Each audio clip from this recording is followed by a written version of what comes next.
Hello, Ray and my friends. This is Jimmy Doane of the Jimmy Doane Show at jimmydone.com, and of course, the Twitter feed is at Jimmy Doane. It is late January 2016, and we want to continue on, kind of dovetail on a previous rant that had to do with what was going on in Venezuela, basically a dictator driving the country into the dirt, along with some compadres of his in the central bank. This is another country that is going along the same path. This is what's interesting about this is here we have in this country a fellow who wants to, a fellow who is a national socialist Democrat running on essentially the same kinds of things that these people are already doing. You only have to look at Azerbaijan, I think it is, ex-Soviet colony, and Brazil and Venezuela to see what socialism does. It bankrupts the country. You can't take money from profits from people and give it to other people at the point of a gun and expect any kind of success. It's not going to work. So anyway, the point is that this is in Baku, Azerbaijan. Hard hit by falling oil prices. Now here's what's interesting. This is I won't call this a black swan event, but this is something that the various central bankers are saying, geez, who could have foreseen this? I don't know. Probably nobody. The fact is we are in a glut of oil that some are predicting is going to last for maybe years. And we're now seeing oil that was, I don't know, a year and a half ago, $100 a barrel. And a country like this that depends on somewhere 75 or 80% of its revenue, the state revenue, because they tax the oil as it comes out of the ground, on $100 oil. Russia's in the same problem, and of course Venezuela is too. And now, of course, Iran is going to crank up their oil thing. I mean, this country is basically, the world is going to be awash in oil, and nobody would be surprised at this point, although a year ago people were saying it never could happen, never see oil below $40. It's now they're talking about, these same people are saying, well, 20 is not out of reach, $20. Some outliers are saying even $10 a barrel because of the competition and so forth. And that's fascinating because in essentially a free market auction bidding type of thing, this is what happens. Prices go up and down, supply and demand. And China's demand has fallen off. Anyway, let me get back to Azerbaijan here. It's a tightly controlled nation. Over the week, violent clashes broke out between riot police and thousands of demonstrators who took to the oil cities, talked to the streets of this. The government, which under strongman, and I don't know if I'm going to get this right, Ilham Aliyev, shows few signs of dissent, under which sent in troops to quell the dissent in the city of some other place or another, and several other provincial towns where tear gas, water cannon, and rubber bullets were reportedly used against stone throwers. The point is that they blame the opposition activists, of course, which are for staging riots and accusation rejected as groundless. Well, what's the difference between a riot and a protest? You wonder sometimes.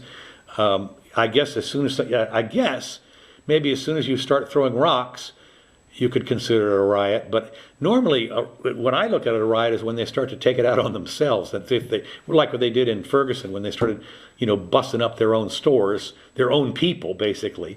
And it seemed kind of silly. Anyway, exports of hydrocarbons constitute up to 3/4, I was right, 75% of Azerbaijan's state revenues, making the country highly dependent on those energy prices. Well, of course, as oil falls, since they're so dependent on this one item, the economy has tanked. Well, they have done exactly what they did in Venezuela. They haven't ramped up apparently quite as high yet, but they're now talking about inflation levels this year of around 50%, which means that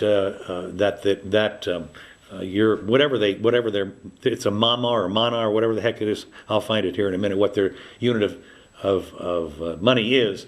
But again, they have a central bank that pumps up the money supply, and they're talking about basically a 50% increase in the money supply, which means that the prices have to rise by roughly 50%. So something that costs you $1 was going to cost you $1.50 in a year, and everybody knows it going in. Well, that's because of the money printing. So anyway, the economy obviously is hurt by by this kind of thing. And what happened is the people took a most rational way to do things, and they've run into the banks to withdraw their money in cash. I have no doubt that what they're going to do, and this is what always happens in a case like this, what happened in this country. What they want to do is they are looking at a depreciation. They are knowing that the refrigerator or the tire or the wheel rim or whatever it is going to cost 50% more by December. And so what they turn into is a 100% consumerist society. And they go out and buy everything that they can, figuring that if all else fails, they might be able to sell it back or trade it or barter it in the future for something that they need. This is what happens when you have no savings, when your savings evaporate. This is what happens when you have zero interest rates, or in some cases negative interest rates. Where are you going to put your savings? When you produce a little bit more than you need for consumption, you take home and you have some extra money, where do you put it? And so what's happened, of course, in this country is rank speculation that has driven the stock market to bubble heights that cannot be sustained, as we've seen a recent, 15 or 17% drop as the bubble got pricked by Janet Yellen raising the core interest rate by, can you believe this, 1/4%. And people panic on that. Wait till it goes. Wait if it went up to 4%. Anyway, let me get back here to what they're doing. It's the man.Note is their money, and they're worried that it might threaten the banking system's stability. Well, yeah, what happens is, as you know, in the fractional banking system, banks have to keep a certain percentage of reserves, essentially in cash or cash equivalents, in order to prevent, quote, a run on the bank. That is to say, on any given day in a fractional banking system, if you have, let's say, 10% of your money sitting there in cash in the vault, if fewer than 10% of the people show up to use cash that day, you can pay it out and you're still solvent. And of course, you have income from mortgages and so forth to try and build up that cash reserve back up again. However, if too many people show up, like in the Jimmy Stewart movie, and want their money, they can't have it. They just can't have it. So this is what's called a run on the bank. And this is only to be expected when people realize that the prices of anything that they want to buy, they're going to go out and buy non-perishable items as much as they can in order to stave off the coming price rises in all of this stuff. And the other little minor problem they've done, which is fascinating, is as it says here, as many as 2.5 million Azerbaijanis have taken out mortgages based in dollars. I don't know how they got a loan based in dollars, and I don't know who would do it. But here we're talking about maybe a home loan or a business loan. Let's say it was 5 or 6% or something, and it was basically $100 worth. Of suddenly they've got to pay back the equivalent of $150. And as the inflation rate increases, it's going to be unsustainable. They're not going to be able to pay it back. They're going to be as they say, underwater as their asset prices decrease. So anyway, it's interesting because they said the currency turmoil in December was followed by an 11-fold acceleration in inflation. And inflation, remember, is basically the basic underlying cause of inflation. Now, it could pop up in different places in an economy. It's not uniform by any measure. And of course, the measurement itself is a little bit of I don't know. It's a lot of guesswork. In this country, they monkey around with the inflation figures all the time. The CPI, it's called here, and you can't believe a word that they say. It's a pack of lies. Anybody that's out there today has bothered to go to the store or eat at a restaurant has noticed that the prices have dramatically increased over the last year. Another story. So anyway, the prices rising by 4.4 in December, which means a 50% increase in prices annually. People are, and it says here, quote, people are paying the price of the government's incompetence and corruption. Well, what else is new? When the government tries to manage something that it has no business managing, of course it's all going to be politics. That's what governments are. They are politics. All politics is at the point of a gun. There's no such thing as a political decision without a gun involved. And right away, you're going to make decisions that affect your friends mostly. Anybody talks about reform or a trade pact or anything else, you know that there's all kinds of mischief in there where the powerful people get to buy off the people that are making the laws, the laws that are enforced at the point of a gun. So anyway, no one believes any longer that the government's claims about Azerbaijan's strong economy. The myth has burst like a soap bubble. Well, what's interesting is we had a president here just in a State of the Union bragging, gloating about how he had managed in a fantastic economy. We're all nirvana, head and shoulders. We still got a few little problems here and there, but basically we're on the right track. Economy is growing, and not fast enough, of course, but by the time we keep on this same path, well, of course, this is pie in the sky, and anybody can look at it. Again, it was all bought at the price of another 8 or 9 trillion in debt that is owed to somebody.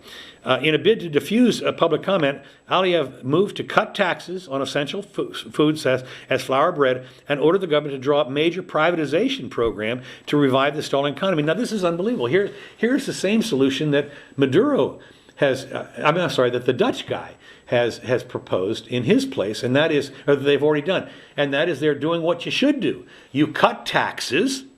And you privatize a lot of stuff because that's where from those profits you can extract some more revenue if you have to. But basically, they said they've cut taxes. Now, what they have to do is, in order to go this, they have to cut spending. That remains to be seen. So anyway, the government will do its best to minimize the negative consequences. All necessary measures have been taken. Well, that's a lot of crap. That's what the leaders say. So what they've started to do on Tuesday, the Parliament endorsed the central bank. The central bank, once again, this is the villain. This is the underlying villain in all the problems in economies, is the central bank. You should have no central bank. It is insane to have a central bank in any society. And introduce a 20% tax on foreign exchange taken out of the country. This is the same kind of thing as if let's say you'd like to invest in, I don't know, if you're in Azerbaijan and you have an investment opportunity in France that will provide a return, no, sorry, cannot take the money out of the country. You have to keep it here and invest in what? I mean, you are investing in a society, in an economy that by their own admission is tanking. It's tanking at the rate of at least 50% a year. I mean, with the inflation rate and so forth. So anyway, they're insuring and they've insured all bank deposits, which of course that's what Roosevelt did with the FEC was it the FCC? Anyways, the bank thing that insured deposits on. Well, this is insanity. You have no business insuring deposits. People take a risk, as far as I'm concerned, and if you insure the deposits, then the risk is removed from what banks do. This is what happened in the savings and loan debacle, and when a bunch of these places collapsed because they had gone wild. When they repealed the Glass-Steagall Act and everything, which never should have been there in the first place, but they'd gone wild on investing in just pie-in-the-sky stuff, and it never panned out because it was insured by, quote, the taxpayer, the government. So anyway, for the time being, it says here, the measures have been put a lid on this situation, but analysts warned that the country needed a more profound change. Yeah, well, okay. Too little, too late, said an Azerbaijani economic analyst, denouncing the measures as cosmetic. And that's true. And he says it's impossible to save the country without economic reform, without major and systemic reforms. And of course, that's not going to happen as long as they have the current strongman in there. He's not going to just walk out of the country. So again, the parallels are the same. The same things that cause problems in one country, you can see it in another. You can see from Zimbabwe to Venezuela, now to Azerbaijan, to some of the Italy, France, Greece, and then on to this country. You see the progression. It's no difference. Everything is exactly the same as it was before. And basically it has the underlying thing of governments meddling in places that they have no business. They're not competent to make those decisions. What have you got? 9 Supreme Court justices, you've got 435 people in Congress or whatever that are making decisions for 320 million people. One size fits all. It can't possibly work. It just can't. It is way too complex, and that's the beauty of a system where you take hands off. It's self-adjusting. I know people don't believe this, but here's the deal. What they're doing now is obviously not working. What's the alternative? Get out of the way.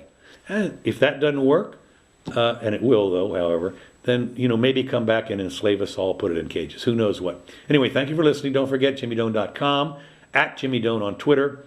And Yeah, I forget how to find me on Facebook, but you can look it up. And again, thank you for watching, and we'll see you next time.